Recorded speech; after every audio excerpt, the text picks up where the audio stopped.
құттықтап, қызық болмай қалайын деп тұр да. Негізі қош келіп жатсыз, сіздің мерекеңізбен шын жүректен құттықтаймын. Жаңа бір сөзін естіп қалдым ғой, жас кезінде қара киген мұрты барлардан қорқатын деді. Өсе келе қара киген сақал барлардан қорқу деген жоқ па? Жоқ, ондай жоқ. Бекзат ағаңыздан қорықпайсыз ба? Жоқ, Бекзат ағаны сыйлаймын ғой мен. Өте жақсы, внешне тоже приятный человек қой. Ол нәрсе қанша жас... Қалай? Внешне келбеті жағымды дейді. Әдемі. Қанша жастарда қалды ол қорқыныш деген? Ой, сол кішкентай кезімнен кейін қалып қалды ғой. Уже есейе қалды. Ой, Бекзат кеше бірінші күннен бастап жалпы жобадағы күні жақсы басталған сияқты негізі, е? Ботаның парақшасынан көріп қалдым. Бекзат, жылама, сағынышыңды сағыныш жұбатады. Қайырлы күн Диана ханым, мерекелеріңізбен. Бірге болсын. Мерекелеріңізбен қош келдіңіз. Бізде қауіпті, білесіз ғой, е? Қай жерден жасырын камера түсіріп қалатын білмей қаласыз. Жоқ Диана ханым, онда тұрған жасырып тұрған ештеңе Сіздер сағынышпен бұрыннан таныссыздар ма? Жоқ, кеше бірінші таныстық. Бірінші таныстықтарыңыз солай өтті ме?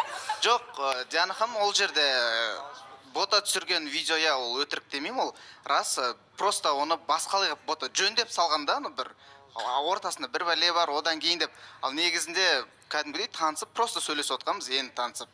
Мә, саған. Енді білмеймін, жай сөйлескенге, әсіресе бірінші рет танысқан адамдарға ұқсамайсыздар. Кәдімгідей жарасып отырсыздар, Айзат. Диана ханым, негізінен кеше мен де оны байқаған болатынмын.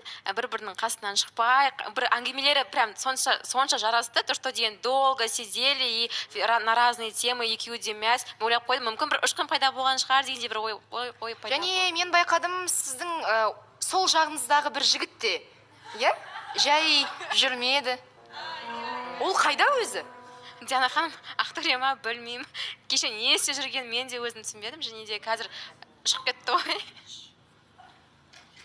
Диана ханым, ол жерде негізінде сағынышпен емес, кеше жалпы енді мен бұрын болмаған жаңадан келген қатысушылармен жалпы еңлікпен де танысып сөйлестім, қымбатпен де танысып сөйлестім, ақтөре ме? Кейін 12-ден ары қарай 8-ші март болып кетті ғой, былайша айтқанда. Қыздарды құттықтап. Айзаға жазған мен, Айза мен Ботаны үйіне апарып тастайтын кезде Баян, Алмат бәріміз біргеміз келіндер деп, мы домой, завтра эфир нам деп. Өйткені ол демалыста жатыр екен оған бәрібір. Бізге демалу керек, Диана ханым, сол сияқты біз қайтып кеттік. Түсінікті.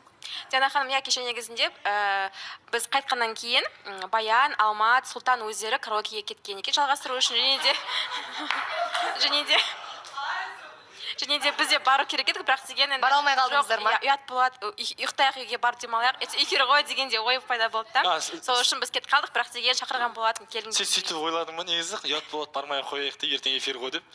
Хабарласып, сен қайта телефон ашып басам, таңертең бәленбай звонок тұр, Айзадан WhatsApp-тан толтырып жазып жүрген, қайдасыңдар. Мынау енді осы жерден доғарайық, иә, әйтпесе тағы да көп әңгіме айтылып кететін сияқты. Ал енді аналар мейрамы бізде жалғасуда, тағы да аналар бар. Студияға Фархат мырзаны әуелі сіздің құрметіңізге дайындаған сыйлықтармен шақырсақ. Фархат мырза.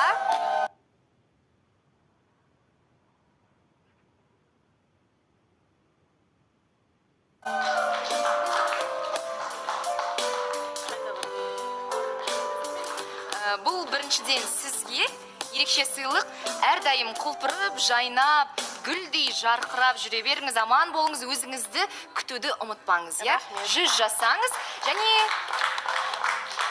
сізге осындай ерекше гүл шоқтары Қосылайық жобасының атынан естелік. Енді қайда жайғастырамыз сіздерді? Қайда отырамыз? Мына жаққа жайғастырсақ? Орындық қазір алдырамыз. Дана, сіздің гүліңіз бар ғой?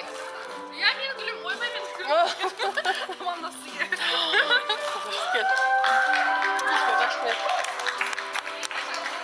Орындық, тауып берсеңіздер.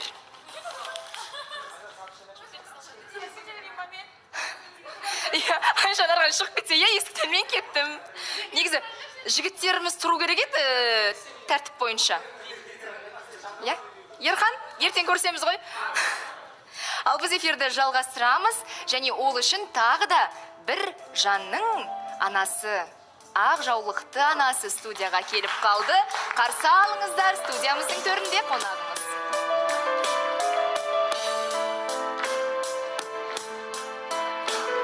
Қош келдіңіз. Рахмет үлкен. Мейрамыңызбен төрлетіңіз. бірдей киініп алған екенсіздер ғой сіздер. Еңлік жайғасыңыз анаңыздың жанына. Гүліңізге рахмет үлкен. Қош келдіңіз. Негізі әттеген-ай жасырайық деп едік. Бұндай жас ана кімнің анасы деп ойлайсыздар, жарнамадан кейін айтамыз деп, бірақ біліп қойдық барлығымыз. Бізде жарнамадан соң Еңлік пен анасының әдемі әңгімесін бастаймыз.